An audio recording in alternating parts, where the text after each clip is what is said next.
Welcome to I news. అమెరికాలో భారీ twist. భారత వ్యాపార దిగ్గజం గౌతమ్ అదానీకి ఊహించని ఊరట లభించింది.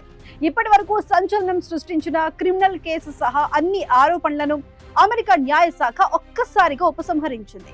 న్యూయార్క్ కోర్టులో కొనసాగుతున్న ఫ్రాడ్ కేసు ఇప్పుడు పూర్తిగా డ్రాప్ క్లోజ్ ఫినిష్ అయింది. అంతేకాదు, ఈ కేసును విత్ ప్రిజుడిస్ గా డిస్మిస్ చేయడంతో భవిష్యత్తులో కూడా ఈ కేసును మళ్లీ ఓపెన్ చేయడం అసాధ్యం. గతంలో వరుసగా ఆరోపణలు, గ్లోబల్ మార్కెట్ లో చర్చలు, షేర్లపై ఒత్తిడి అన్ని ఇప్పుడు ఒక్క నిర్ణయంతో పూర్తిగా తుడిచిపెట్టుకుపోయిన పరిస్థితి. అదానీ గ్రూప్ పై ఉన్న అమెరికా ప్రధాన కేసులన్నీ ఇప్పుడు ముగిసినట్టే కనిపిస్తోంది.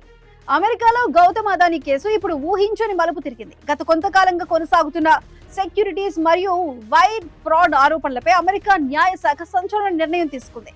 గౌతమ్ అదానీ, ఆయన మేనల్లుడు సాగర్ అదానీపై ఉన్న అన్ని క్రిమినల్ ఛార్జీలను ఉపసంహరించుకుంటున్నట్లు కోర్టుకు తెలియజేసింది. దీంతో న్యూయార్క్ ఫెడరల్ కోర్టు కేసును అధికారికంగా డిస్మిస్ చేసింది. ముఖ్యంగా ఈ కేసును విత్ ప్రిజుడిస్ గా క్లోజ్ చేయడంతో ఇది సాధారణ డిస్మిస్ కాదు. భవిష్యత్తులో తిరిగి ఈ కేసును ఓపెన్ చేయడం పూర్తిగా నిషేధం. గత కొద్ది నెలల్లోనే అదానీ గ్రూప్ అంతర్జాతీయంగా పలు కేసుల్లో ఊరట పొందుతూ వచ్చింది. SEC సెటిల్మెంట్ పూర్తయింది. OFAC సంబంధిత వివాదాలు ముగిశాయి. ఇప్పుడు క్రిమినల్ కేసు కూడా పూర్తిగా ముగిసింది.